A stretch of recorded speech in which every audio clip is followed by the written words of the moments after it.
Hallelujah. Okay, Bibles up po mga kapatid. Sige, huwag kayong matakot. Maliit man yan ang malaki. Basta Biblia ang physical, mga kapatid. Biblia po yan. Hallelujah. Maya ka lang kung Book of Mormons yan. Kung NLT yan ng Jehovah's Witnesses, mga kapatid. Hallelujah. Praise God.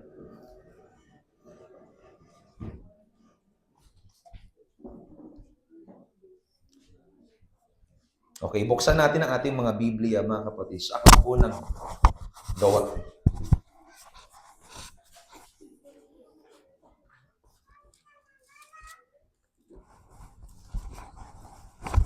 Simulan natin ang basa sa Kapitulo 8.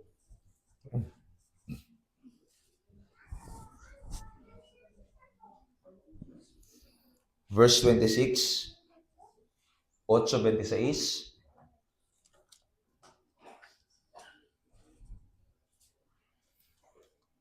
Tuloy-tuloy natin ang basa, mga kapatid.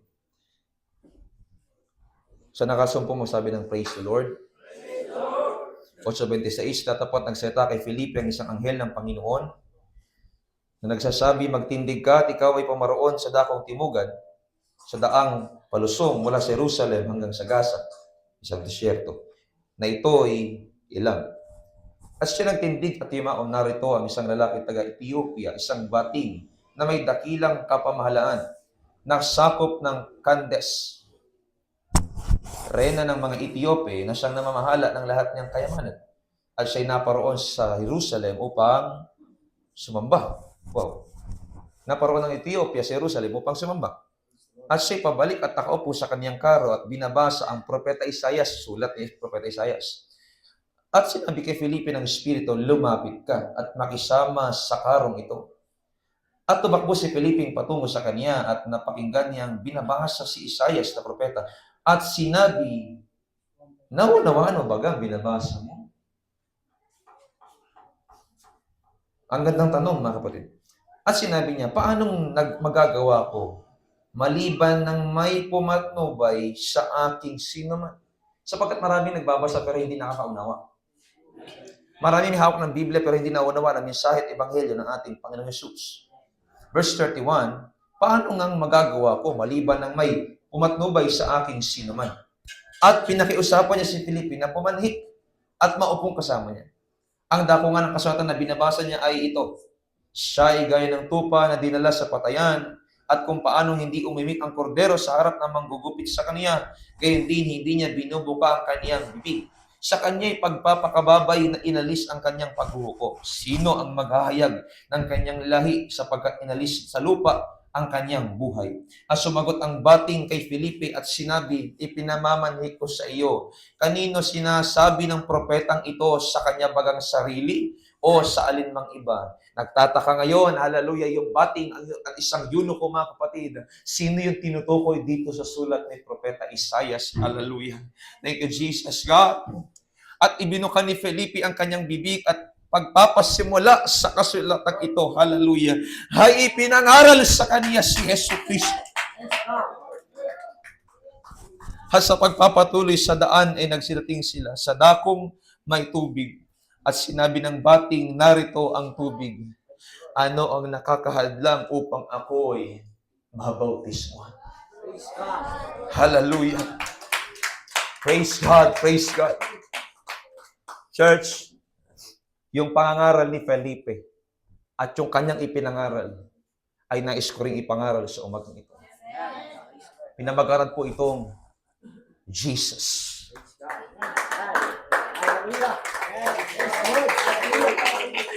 Oh God.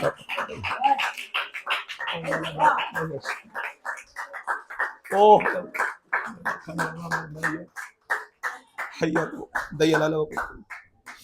Thank you, Jesus. Thank you, Jesus. Pwede ba natin itaas ang ating kamay, tayo manalangin sa Panginoon? O Panginoong Jesucristo, Diyos na amin pong buhay. Salamat sa tanghaling ito, Panginoon, na binibigyan mo kami muli ng pagkakataon na pang makinig, magbulay-bulay na iyong mga seta. Panginoong Jesus, Ito'y po'y patuloy na makatulong sa aking mga kapatid, mananampalataya man o hindi pa. Makatulong ito, Panginoon, bilang gabay sa buhay po nilang paglilingkod, pananampalataya bilang Kristiyano, Panginoong Jesus. At habang ako'y nangangaral, Ama, samahan mo po ang iyong lingkod, ang iyong abang lingkod na walang magagawa sa ganang aking sarili. At kailangan ko po ang iyong kapangyarihan, ang iyong kaluwalhatian, hindi para sa aking sarili, kundi ikaw ang maluwalhati at maitaas, Panginoon. Kung mayroon mang plano ang demonyo na guluhin ang gawain ito, Panginoong Jesus, sinasaway namin sa pangalan ng Panginoong Jesucristo na makapangyarihan sa lahat. Espiritu ng antok, espiritu ng katamaran, espiritu ng panginginig, Panginoon, espiritu ng karamdaman, we rebuke, we destroy it, Lord, through your powerful name, Lord Jesus. Hallelujah. At inakin namin ang kayasahan, ang kapayapaan, ang kapahayagan ng iyong mga salita, Panginoon, ang revival ng renewal, ang conviction ng Holy Spirit, Panginoon, ang conviction ng Biblia sa iyong mga anak sa pagkakita, Panginoon. Salamat, O Diyos, purihin ka, Panginoon, sa iyo ko na ipinabahagi ang mga natitirang oras. Ito ang aming panalangin. Sa iyong pangalan, Panginoon Jesucristo, na aming Panginoon. Amen. Amen. Hallelujah. Come on, let's clap our hands to Jesus. Hallelujah. Hallelujah. Hallelujah. Tunay na may kapangyarihan sa pangalan ni Jesus. May kalayaan sa pangalan ni Jesus. May kagalingan sa pangalan ni Jesus. May himala sa pangalan ni Jesus, mga kapatid.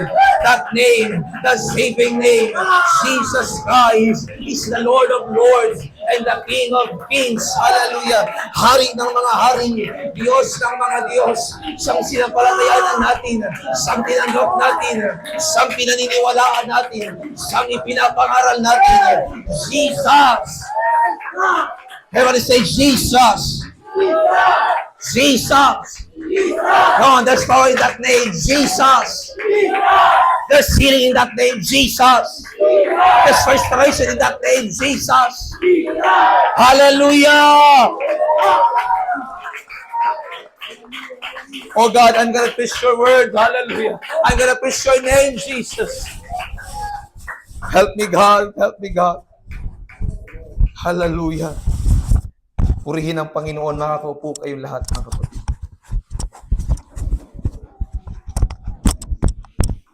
Jesus. Hallelujah. What a name. Jesus na inaakala ng ilan na tao lamang. Jesus na akala ng iba ay propeta lamang. Jesus na akala ng iba ay literal na anak lamang ng Diyos, mga kapatid. Pero siyang Diyos na tunay, nag-iisa at makapangyarihan. Mga kapatid sa Panginoon, alam ko po, unti-unti natin nalalaman ang katwiran ng Biblia. Ang katwiran ng Diyos na sinasabi po sa atin na dahil sa kasalanan, tumating ang ating Diyos na tagapagligtas. Nang sabi din ni Propeta Isaias, ang inyong Diyos, hallelujah, ay paririto at ililigtas kayo.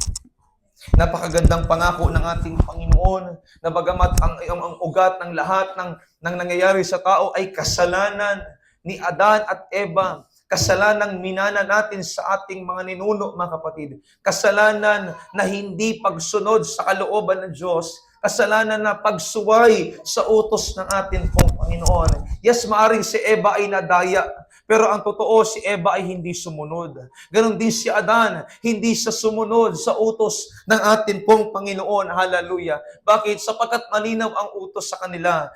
Ang issue ay hindi ang pagsunod sa pagkain mismo o ang hindi pagkain o pagkain, mga kapatid. Ang issue po na nangyari ay ang hindi nila pagsunod sa atin pong Panginoon, sapagkat malinaw ang utos, malinaw ang tagubilin, malinaw ang paalala sa kanila ng atin pong Panginoon, yet hindi sila sumunod sa atin pong Panginoon, mga kapatid. Sabi ng Biblia, si Eva, nung kanyang tinitingnan yung bunga kahoy ng pagkakilala ng mabuti at masama, dumating ang diablo, mga kapatid. At tama po ang Biblia, sumagot ang Bagong Tipan. 1:15 ng Santiago, kung magkagayoy ang kahalayan, kung maipaglihi ay nanganganak ng kasalanan, at ang kasalanan pagkamalaki na ay namumunga ng kamatayan, mga kapatid.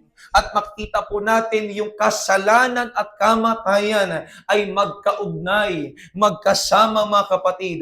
Dahil nga sa kasalanan, ang tao ay namatay, nahiwalay nawalay kay Kristo, nawalay sa presensya, wala ng access, wala ng ugnayan sa atin pong Panginoon dahil sa kasalanan. Ang lahat ay nagkasala, tayo'y nagkasala at hindi natin naabot ang kaluwalhatian ng ating Panginoong Jesucristo, ng ating tunay at nag-iisang Diyos sa atin pong buhay, mga kapatid. Hallelujah.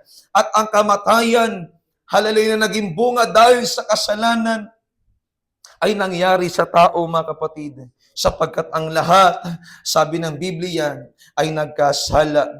Hallelujah. Ngunit sagana ang pag-ibig ng Diyos. Hallelujah. Sapagkat nung nagkasala ang tao, mga kapatid, mayroong tinig pa rin silang narinig.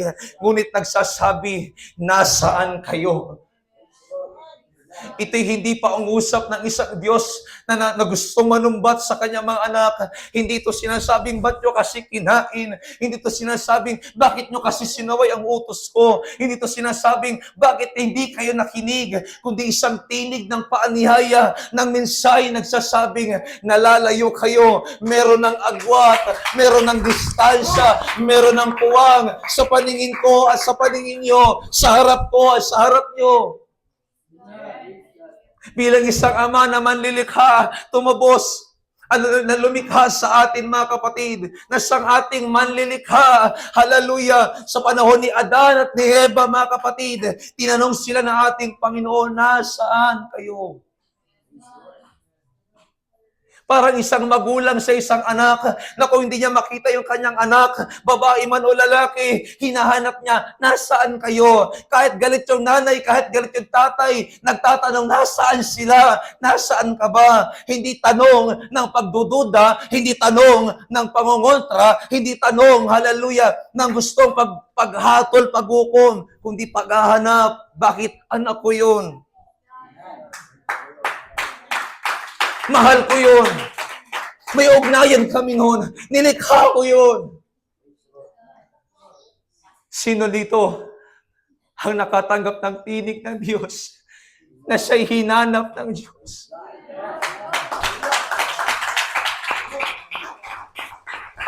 Nawala, pero nakita. Nawalay man, pero binalik ng ating Panginoon.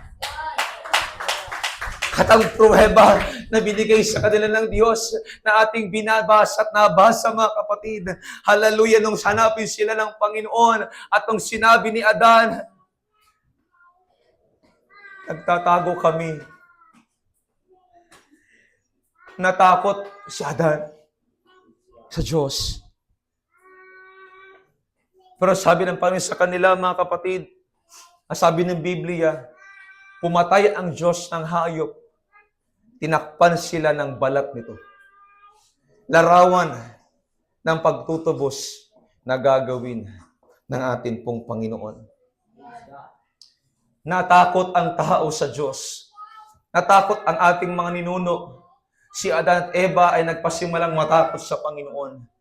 Hindi takot na dahil takot talaga sila nung una sa Diyos. Harap-harapan nilang naririnig ang tinig ng Diyos. Takot sila dahil alam nilang nakagawa sila ng mali sa harapan ng Diyos. Alam nila sa sarili nilang nagkasala sila. Alam nilang hindi na nila maaabot ang kaluwalhatian ng Diyos. Alam nilang wala ng pag-asa. Alam nilang wala ng access. Alam nilang nawala na ang pagiging anak nila ng Diyos. Sapagkat si Adan tinawag ding anak ng Diyos, hindi kagaya ng pagiging anak ng Diyos, mga kapatid. Sapagkat nilikha si Adan ayon sa wangis ng ating pong Panginoon. Ay sa katangian mismo ng ating pong Panginoon, mga kapatid. Pero bagamat ang tao ay natakot sa Diyos, hindi nag-alinlangan ang Diyos na humanap ng mga taong naliligaw. Hindi natakot ang Diyos, hallelujah, na kanyang gawin ang pagkakatawang tao para sa atin. Hindi niya inalintana ang takot, hindi niya inalintana ang alinlangan, hindi niya inalintana ang anumang kaba, hindi niya inalintana ang anumang bagay. Pagko sabi ng kanta, hinanap ako ng pag-ibig mo, kasaganaang di mapapantayan, di mararanasan. Ganun kabuti ang ating Diyos. Kaya mapapansin natin sa mga tao, kapag atin silang babahagi na ng Ebanghelyo ni Kristo Jesus, natatakot yung tao. Sinasabi ng maraming tao, ayoko ng relihiyong iyan, ayoko ng simbahan, hindi ko naman kailangan ng iglesia, hindi ko naman kailangan ng simbahan, hindi ko naman kailangan ang Diyos. May takot ang tao na sumunod sa Panginoon. May takot ang tao magpakumbaba. May takot ang tao magpasakop. May takot ang taong sumunod sa Diyos. Pero kung malalaman lang nila kung gaano kadesperado ang Diyos, hanapin sila. Maiintindihan nila kung bakit po hinahanap ng Diyos yung mga nawala. Maiintindihan ng maraming tao, mga kapatid, kagaya po natin, hallelujah, na yung iniiwasan nilang gawain, na yung sinasabi nilang hindi sa Diyos, na yung sinasabi nilang hindi yan sa Panginoon, na sinasabi nila, mga kapatid, na yan ay sa demonyo, mapapatunayan po nila na yan ay tanging sa Diyos at sa Panginoon lamang, mga kapatid. At doon nila masisimulang sabihin, hallelujah, na sila ay hinahanap ng ating Panginoon, na ang Diyos ay may plano sa kanilang mga buhay, mga kapatid. Sapagkat mula pa nung likhain ng Diyos, at bago niya likhain ang sanlibutan, may plano na ang Panginoon, mga kapatid. May ideya na ang Diyos, may kaisipan na ang Diyos, mayroon ng logos ang Panginoon na sinasabi ni John sa John chapter 1, nang pasimula siyang salita, ang salita ay sumasa Diyos at ang salita ay Diyos. That word, that salita na word, mga kapatid, ay logos. Hallelujah, plano ng Diyos, ideya ng Diyos, kaisipan ng Panginoon na ang tao ay aking ibabalik sa aking piling, na ang tao ay iniligtas ko sa kanilang kasalanan at ang tao ay ibabalik ko sa aking presensya, sa aking piling, na doon may kasiguraduhan, doon may kapayapaan, doon may kagalakan at may kaligtasan.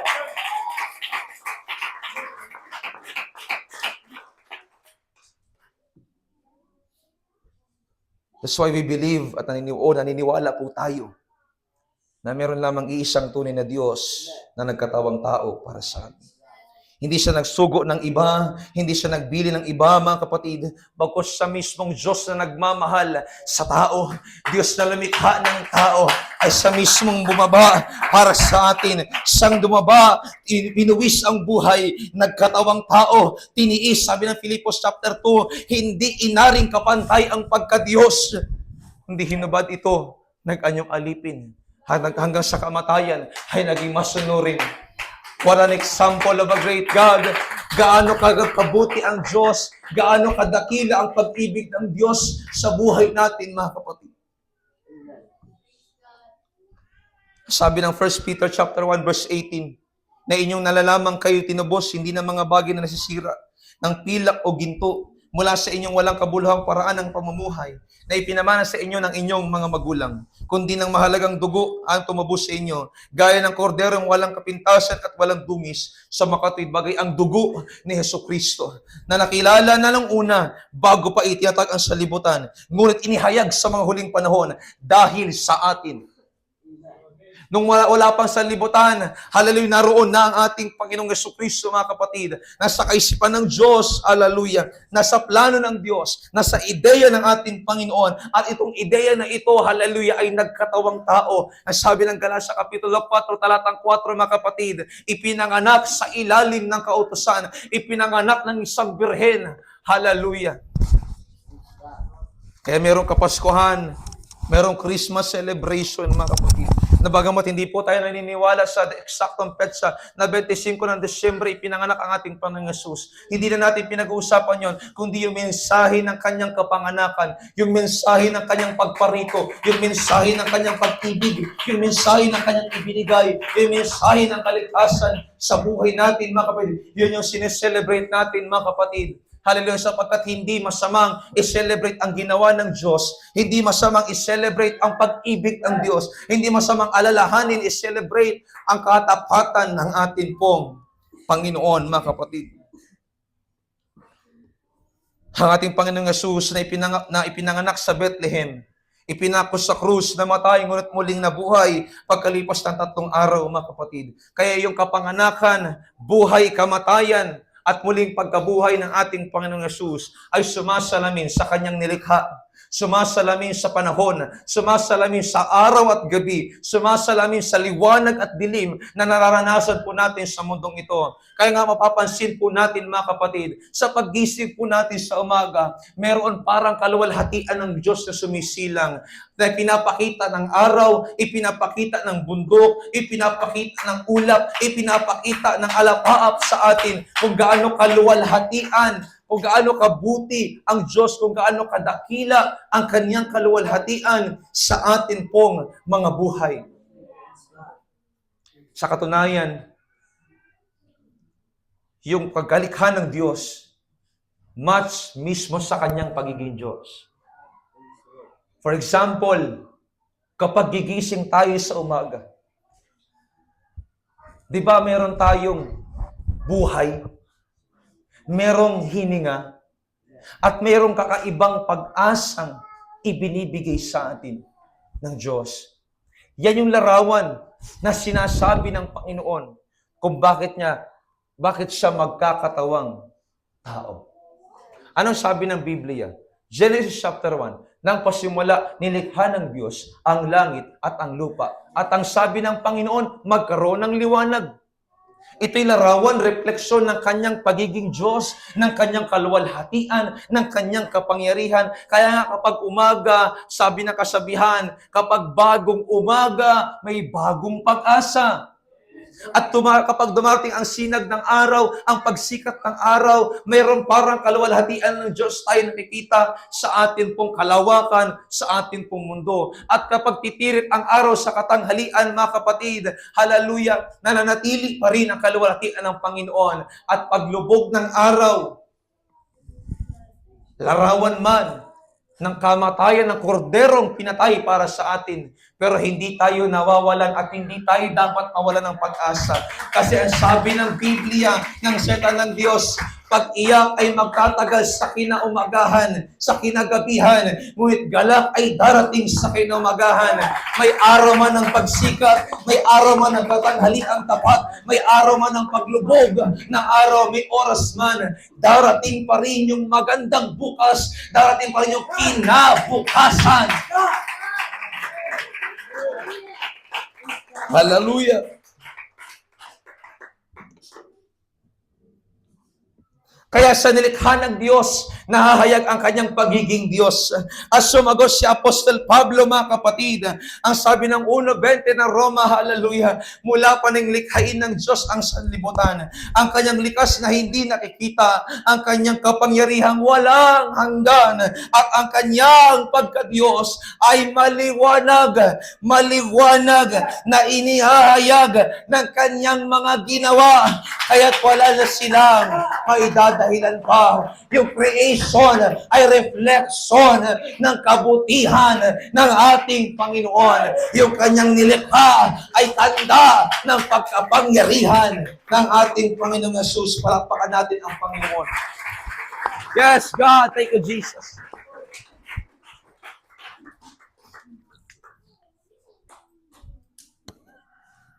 Kaya nga kapag natatanaw mo yung paligid, masasabi mo na lang, salamat Panginoon sa paligid. Salamat sa magagandang taraw. Salamat sa magagandang bundok. Salamat sa masinag na araw na aking nakikita. Salamat sa magandang tanawin na aking nasisilayan. At higit sa lahat, masasabi mo na lang, Lord, sino ako? Sino ako sa mga nalikha mo? Na para bagang katulad ng sinabi ni David sa Psalms chapter 8, kapag binubulay-bulay ko ang mga langit, ang mga buwan ng mga bituin, nagawa ng iyong kamay. O ano yung tao para alalahanin mo? Ang ganda ng bituin, ang ganda ng buwan, ang ganda ng araw, ang ganda ng langit, pero sino ako? Anong meron sa atin? Anong meron sa akin? O ano ang tao upang iyong alalahanin siya? O ano ang anak ng tao upang dalawin siya? Sa ginawa mo lamang na mababa kaysa akin. At pinutungan mo ng kaluwalhatian. Dakilang pag-ibig ng ating Panginoon. Mapapatunayan mo talaga sa ginawa ng Diyos na meron talagang Diyos. Mapapatunayan mo talaga na buhay at makapangyarihan ang Diyos. Sabi ng Biblia sa Psalms chapter 114, mga kapatid, mangmang lamang ang nagsasabing walang Diyos. Sapagkat kung inihayag na ng Diyos ang kanyang pagiging Diyos, ang kanyang walang hanggang kapangyarihan sa kanyang mga ginawa, inaniniwala ako, makikita ito ng tao. At malalaman ng tao na merong Diyos na gumawa ng lahat ng bagay. Maging ang atin pong buhay. Ganon kadakila ang ating Panginoon. Nagaya ng sabi ng Jeremiah chapter 10, hallelujah. Praise God. Verse 6 to 7, mga kapatid.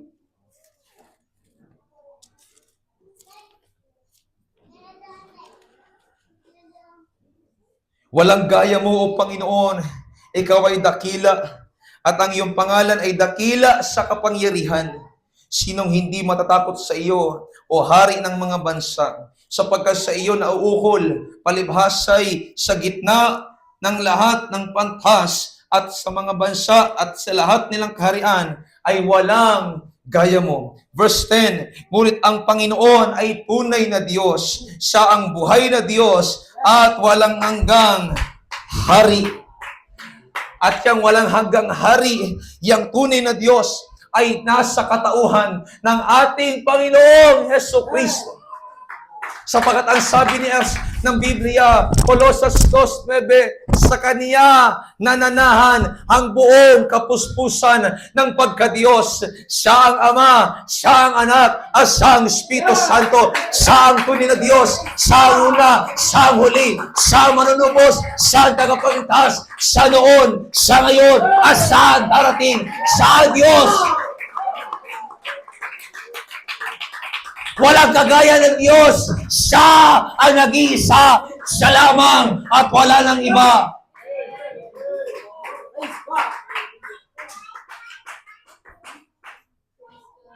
Hallelujah.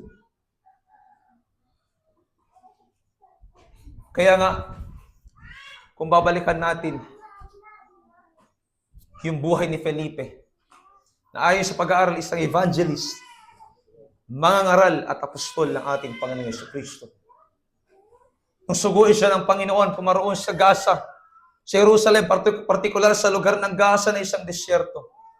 Sapagkat may isang, hallelujah, isang eunuko na nasa ilalim ng pamamahala ni Reyna Candace ng Ethiopia. At ang sabi ng Biblia, siya'y pumaroon para magsimba. Siya'y pumaroon para sumamba. Yet may nakitang pangangailangan sa kanya ang ating Panginoong Jesucristo. May nakitang pangangailangan sa kanya, sounds like Cornelio. Relihiyoso, banal, masipag sa kabanalan, masipag na tumulong sa mga kababayan. Yet ang sabi ng Diyos, kailangan mo ng Apostol Peter. Kailangan mo ng Pedro, hallelujah, sapagkat anuman ang na-achieve natin sa buhay, anuman ang mararating pa natin sa buhay, anumang relihiyon meron tayo, kailangan natin ng alagad ng Diyos, kailangan natin ng turo at aral ng Diyos, kailangan natin ng tamang relasyon sa ating Panginoon, mga kapatid, na maghahatid sa atin ng tunay na kaligtasan, maghahatid sa atin sa kapayapaan, maghahatid sa atin sa kagalakan. We thank God sa mga Apostol Pedro na ginamit ng Diyos na nagturo sa atin ng tama.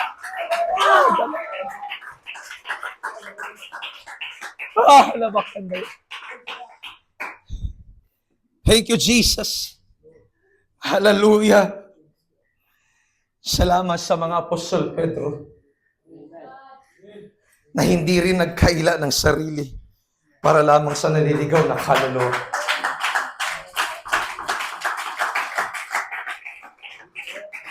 Hallelujah. To God be all the glory, church. To God be all the glory. Honor and praises be upon Him. Our Lord Jesus Christ. Hagabakan yes.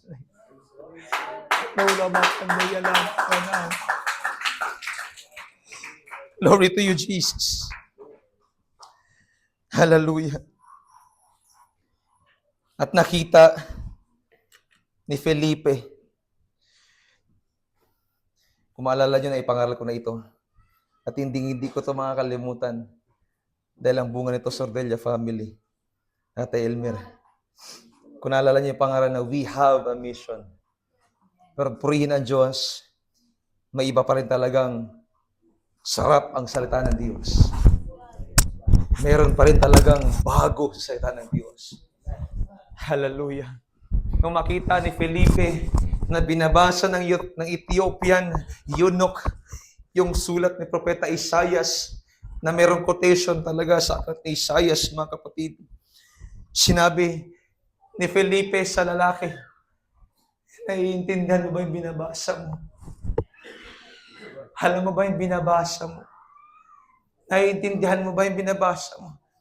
Yan ang sabi ng Bible, pupunta siya sa Jerusalem para sumamba. And grabe yung habag sa taong sumasamba, pero hindi kilala yung sinasamba.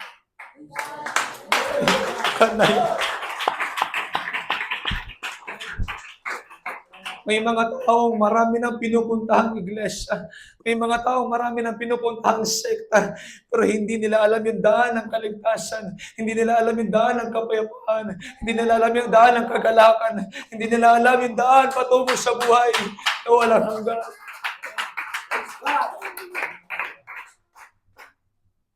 Naalala ko kahapon, nagkausap kami ng kapatiran natin sa Kiminawit, mga kapatid. Hallelujah. Nakalimutan ko yung kanyang pangalan, pero masigasig na kamanggagawa ni Pastor Berting. Sinabi niya sa akin, Pastor, si Pastor Saldi nagbaptize sa akin, si Presbyter. Sabi ko, purihin ang Diyos, salamat sa atin pong Panginoon. Hallelujah. Sabi niya, alam mo, Pastor, napakaraming himalang ginawa sa akin ng ating Panginoon. Dati si Pastor Berting, inuusig ko yan, sabi niya sa akin. Parang si Ate Marden. Tsaka si May. Pero tingnan niyo yung pastor na nilalait niya, pastor ding babagsakan niya. Sabi niya sa akin, nilalait namin dati, wala akong pakialam niya kay Pastor Berting. Diyan ako sa kalsada, pasuroy-suroy ako dyan, pastor. Kahit wala na akong short, o wala sa akin, hindi ako naiiyak kasi nga, lulong ako sa bisyo, lulong ako sa alak.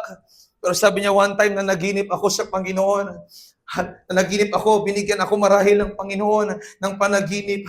At ang panaginip niya, mayroong isang haligi at may 7 pintuan. Pero ang sabi niya, hindi ko alam saan ako papasok. Pero hindi ko maintindihan bakit si Pastor Berting yung tinawag ko. Bakit si Pastor Berting yung sinabihan ko na ipanalangin ako at ipaliwanag sa akin ang panaginip. That day, hallelujah, pumunta siya sa lingkod ng Diyos. Ipinaunawa ng lingkod ng Diyos. Binasa ang salita ng Diyos. John 14:6. Ako ang daan, sabi ni Jesus. Ang katotohanan. Nayalaman ko, matantay ko.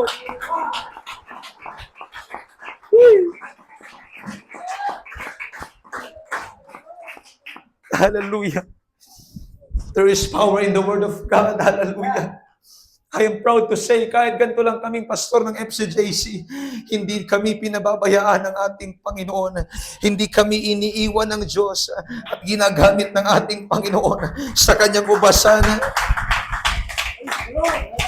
sa kanyang iglesia. Sabi ni Pastor Berting sa kanya, Brad, yung maraming pintuan, nakikita mo yan, yung maraming sektang meron tayo sa lugar na ito. Pero bakit alam mo hindi ka makapasok? Kasi merong isang haligi na sumisimbolo kay Kristo Jesus, na isang tunay na daan, tunay na katotohanan, at tunay na buhay.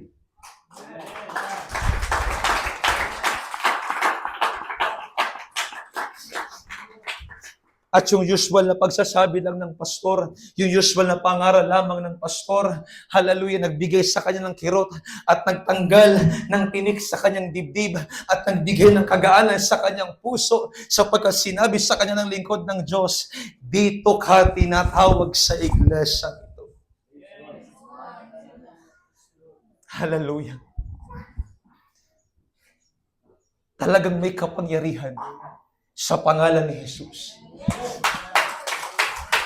Na kapag ka ating ipinapangaral, na kapag ka ating sinasabi, si Jesus inamatay, si Jesus ay inilibing, si Jesus ay muling nabuhay, may kakapangyarihan itong binibigay sa tao para manampalataya kay Kristo Jesus. Tag my church, do not stop praying, do not stop worshiping God, do not stop praising God. Walang hihintong mananalangin. Magbibigay ang Diyos ng paalala sa tao sa lugar nito. Magbibigay din ang Panginoon ng mga panaginip. Gagamitin din tayong lahat ng Diyos. At sasabihin nila, tawagin niyo yung mga taga-Dagmay, kilala ko yung Diyos nila. Sila yung may Diyos na makapangyarihan sa lahat. Alam ko sila yung makakatulong sa akin. That's why ituloy natin ang prayer and fasting. Ituloy ang evangelism program. Ituloy ang prayer ng mga prayer warriors sa church. Ituloy ang midweek service. Ituloy ang devotional service. Walang hihinto, walang susuko, walang magdadahilan, walang magrarason. Because we are in the last days.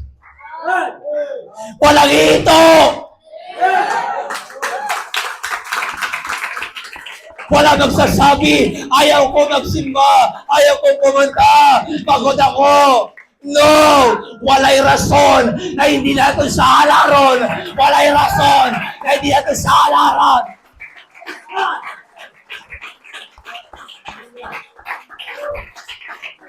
Sapagkat sa panalangin ng iglesyang ito, may tinatawag ang Diyos. Do not stop praying. Ituloy ang devotional sa school at boarding house. Do not stop praying. Gusto niyong maligtas sa mga tao sa lugar na to. Gusto niyong maligtas sa mga pamilya niyo. Pray and preach. Manalangin at mangaral. Amen. Do not stop praying. Pension house, do not stop praying. Whatever it takes, do not stop praying.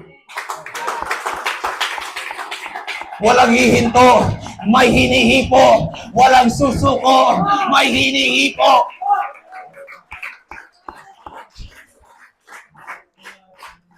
Hallelujah. There is something when we lift up the name of Jesus. May kakaibang senaryo, may kakaibang kapangyarihan kapag itinataas mo si Kristo, kapag ibinapangaral mo si Kristo, kapag ibinabahagi mo si Kristo, kapag ibinabahagi mo ang kabulihan ni Kristo, ang ating Panginoong Jesus, may dating yan sa tao, may dating yan sa tao, meron niyang pansin sa tao. Naalala niyo sabi ng Panginoon sa John chapter 12 verse 32, at kung ako'y maitaas na mula sa lupa, ang lahat ng mga tao ay palalabitin ko rin sa akin. That's why sa aking mga kamanggagawa, let us preach Jesus. I-preach lang natin si Jesus. Sabi ko kay Pastor Roderick nakaraan, kung gusto mong lumago ministry mo sa Boracay, preach Jesus. Wala mang maniwala sa iyo, preach Jesus. Pwede ka mang masamain, preach Jesus. May magagalit pa sa iyo, preach Jesus. May mag-react pa sa iyo, preach Jesus. Why? Because Jesus is the captain of our salvation. Siya ang dapat marinig ng tao. Siya ang dapat matanggap ng tao. Siya ang dapat makilala ng tao. Siya ang dapat makita ng tao. Si Jesus. Si Jesus. Hindi ang sinuman sa atin. Si Jesus Christ. Preach about Jesus, sing about Jesus, worship about Jesus. About Jesus, Jesus, Jesus. Bakit? There's freedom. May kalayaan kay Jesus. May kagalingan kay Jesus.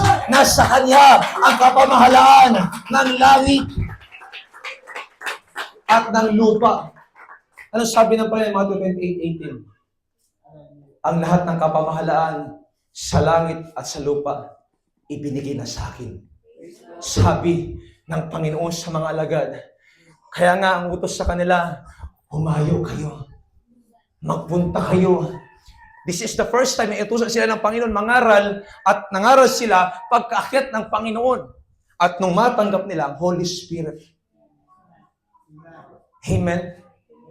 Hallelujah. Because yung authority na kay Jesus Christ na. May power ang pangalan ng ating Panginoong Yesus. Hallelujah. Acts chapter 4 verse 12. Kanina man ay walang ibang kaligtasan sapagkat walang ibang pangalan sa silong ng langit na ibinigay sa tao na sukat na makapagliligtas. Ang pangalan ni Jesus Christ. Come on, lift up the name of Jesus. Pero ba dito handang itaas ang pangalan ni Jesus? Pero ba ito handang pasalamatan ang pangalan ni Jesus? Pero ba ito handang dakilain ang pangalan ni Jesus? Pero ba ito handang kilalanin ang pangalan ni Jesus? Oh, magnify the name of Jesus. Oh, worship the name of Jesus. Oh, praise the name of Jesus. Jesus, Jesus, Jesus.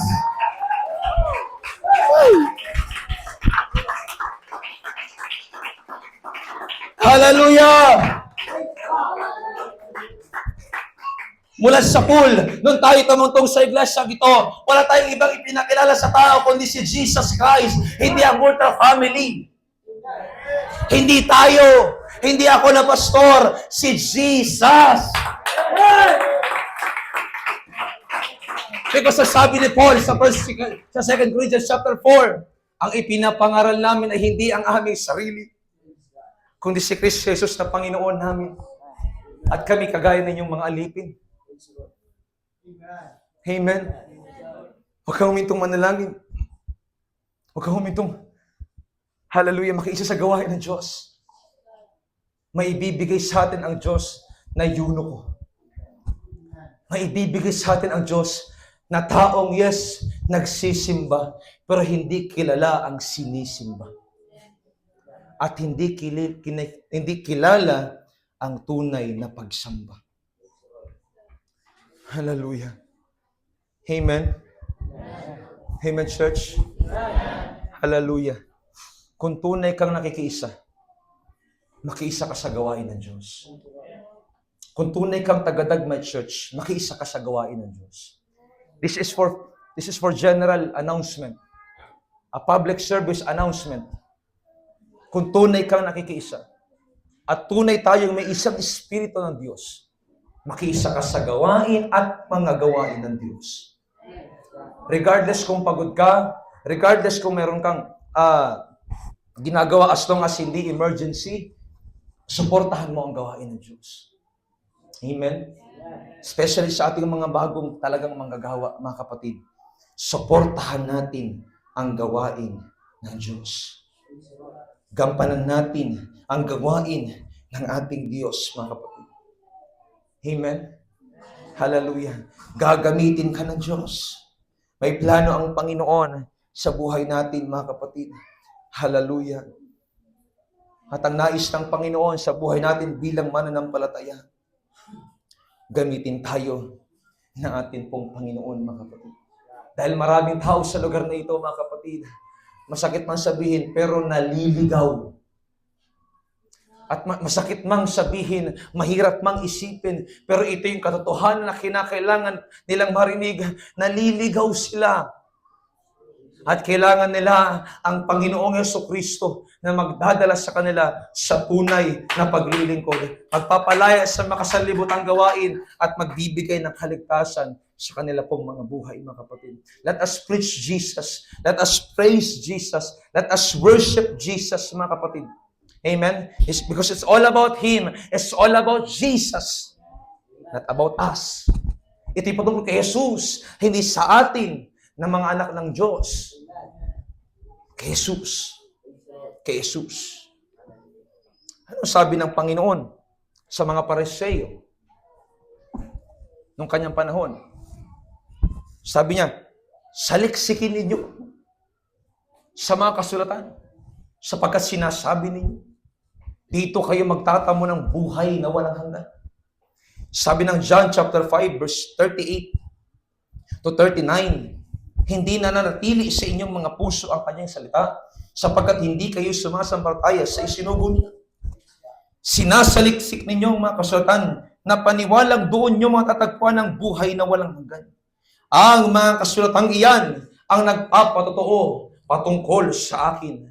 Yung mga sulat ng propeta, yung mga sulat ng mga nauna lingkod natin, mga kapatid, yung mga sulat ng mga patriarka ng ating pananampalataya, yan ay tumutukoy kay Jesus Christ. Yung mga kwento sa Old Testament, yan ay tumutukoy kay Jesus Christ, mga kapatid. For example, yung David na humarap sa Goliath sa bundok ng Ela, yan ay si Jesus Christ na pinagtagumpayan sa bundok ng Kalbaryo, yung Goliath ng kasalanan, yung Goliath ng kamatayan, si Isaac, hallelujah, na may dalang gatong, may pasan-pasan na kahoy na umaakyat sa bundok ng Moriah. That is Jesus. May umaakyat din na isang lalaki patungo sa bundok para tubusin tayo sa ating kasalanan at maging handog na kapatawaran sa atin. The Old Testament is about Jesus Christ. Ang lumang tipan ay patungkol kay Jesucristo. At ang katuparan ay nangyari sa panahon ng bagong tipan. Kaya nga si Kristo ang ating tunay na Diyos. Tunay at nag-iisang Diyos. Ang kasulatan ang magtuturo sa atin tungkol kay Jesus. Pero dapat tayong sumampalataya. Sapagkat ang sabi ng Panginoon, hallelujah, sa mga Pariseo, hindi dumarating sa inyong salita, sa inyong mga pusong salita, sapagkat hindi kayo sumasampalataya sa Kanya na isinugo.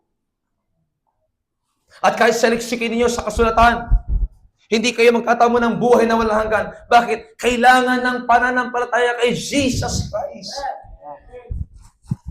Kinakailangan. Yes, may Bible tayo. Yes, may guide po tayo, mga kapatid. Pero ito ihahatid tayo para makilala natin si Kristo Jesus at sa nating sasampalatayanan. Kaya nga ang kaligtasan ay sa pamagitan ng pananampalataya. Ibinigay ang biyaya ng Diyos at tayo naligtas at maliligtas sa pamamagitan ng pananampalataya na may pagsunod sa ebanghelyo ng ating Panginoong Jesucristo. At paano may papaliwanag, paano masasabi sa tao na bakit ako sasampalataya, paano ako makakabahagi dyan kay Jesus Christ. Dito papasok yung ebanghelyo ni Kristo Jesus ng pagsisisi, pagpapautismo sa pangalan ni Jesucristo sa tubig at pagtanggap ng Espiritu Santo. Yung pananampalataya, yan yung magbibigay ng puwang sa atin sa harapan ng Diyos. Pero yung pagsunod sa ebanghelyo ni Kristo, yan ang magiging access para maging anak ng Diyos. Kaya ang sumampalataya tumanggap sa Kanya, ibinigay niya ng karapatan maging walang hanggan. Maging anak ng Diyos. Sabi ng verse 13 ng John chapter 1, na ipinanganak ng Diyos, hindi ng laman at dugo, hindi ng tubig, kundi ipinanganak ng Diyos. May kapanganakan sa tubig at kapanganakan sa Espiritu Santo, kailangan maganap sa atin. Grabe ang salita ng Diyos, no? Grabe ka powerful. At grabe ka amazing kung ano yung interconnection. Amen? Pwede ba natin purihin si Jesus Christ? Glory to Jesus.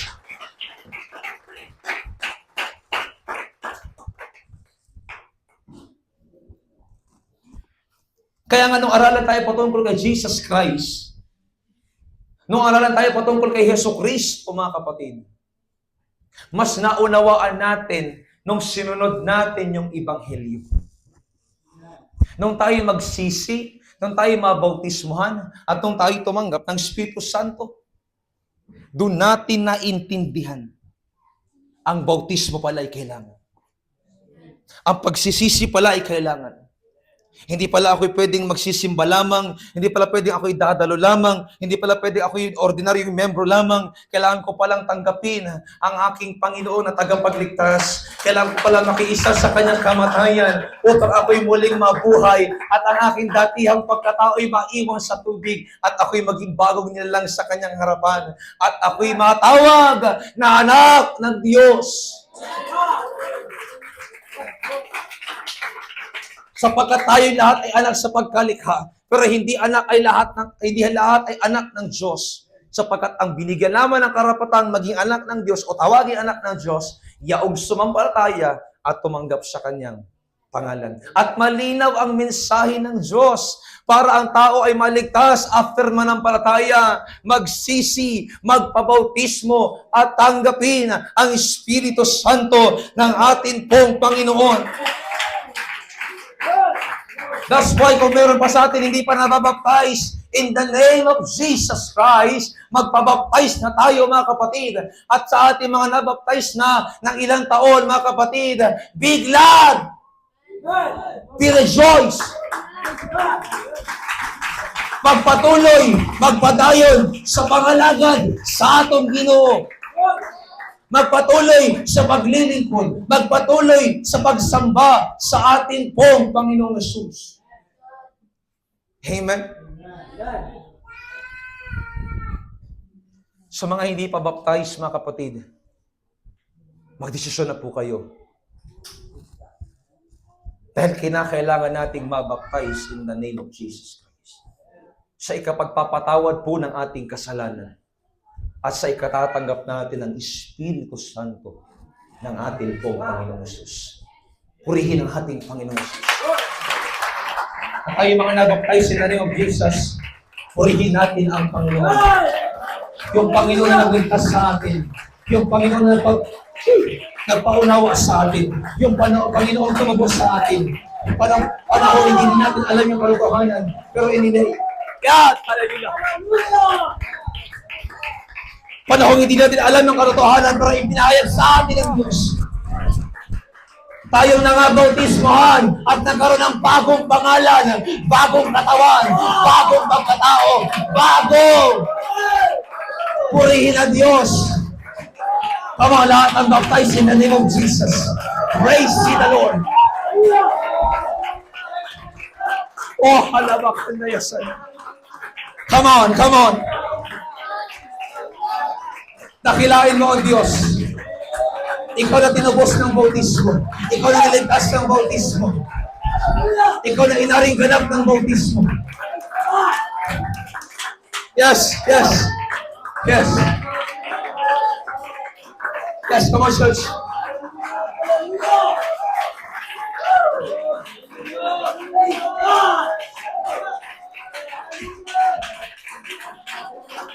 Appreciate what God has done. I-appreciate natin ang ginawa ng Diyos. Salamat, Lord, niligtas mo ako. Salamat, Panginoon, magaya man ako ng Ethiopian eunuch. Hindi mo ako iniwan na hindi ko maintindihan ang aral mo. Hindi mo hinayaan na hindi ko maintindihan ang tamang paglilingkod.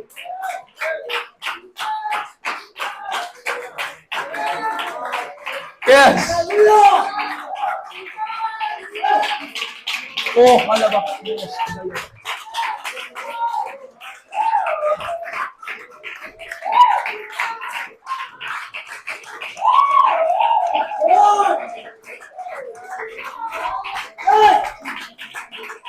Ay, huwag halabak.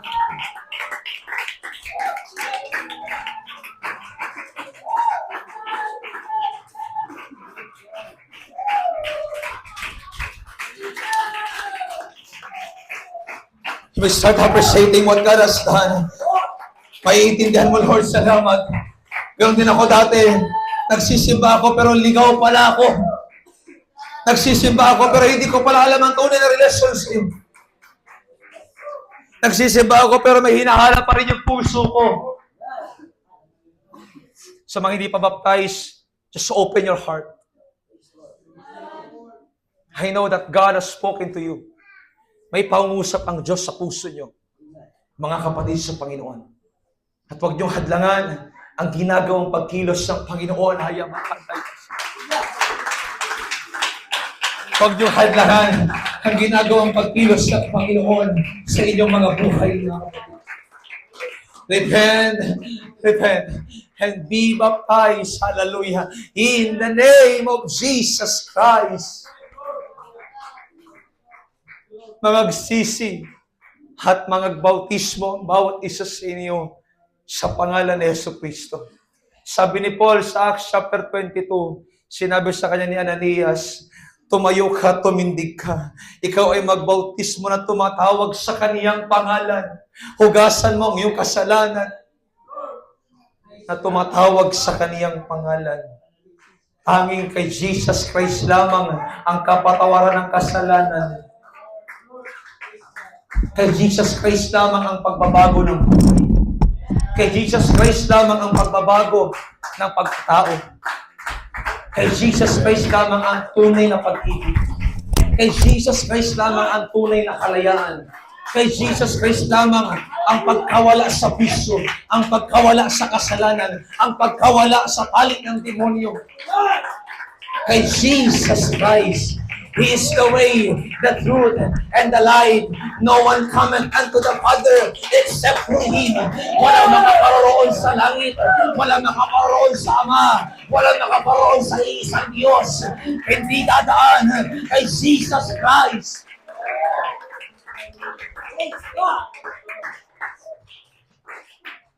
Hallelujah. What a saving name. Oh, the name of Jesus. Kaya sabi ng kata, what a beautiful name it is.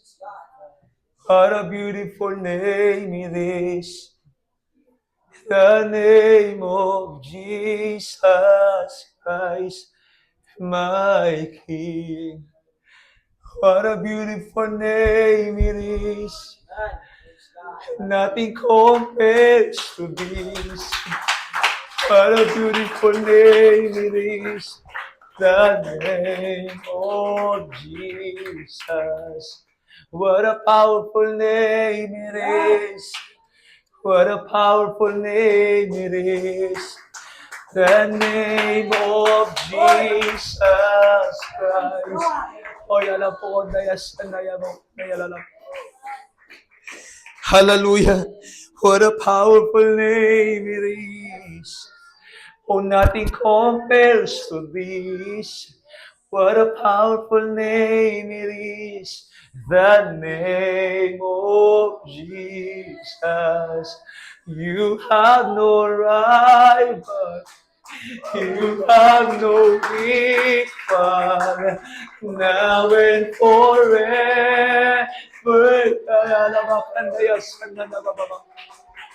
Oh, yours is the glory, yours is the name above all name. You have no rival, you have no right, you have no equal. Now and forever, Lord, you will reign forever, Jesus. Oh, yalama kandaya sandaya lama. Yours is the kingdom. Yours is the glory. Yours is the name above every name. Above. Come on, let's sing together. You have no rival. You have no. Let us worship Jesus. Let us magnify Jesus. Come on, let us stand on your feet, mga kapatid. Tayo lahat. Let us praise the name of Jesus. Yours is the kingdom. Yours is the... Open your heart. Open your heart. Yours is the name. Yours is the name above. At English ang ating kinakanta. Since ito'y praise and worship sa Panginoon. You have no rival. You have... Come on, magnify the name of the Lord. Forever, God, you reign. Tayo kolon na ating mga kamanggagawa. Yours is the glory. Hallelujah. Yours is the name above all. Come on, you have no rival.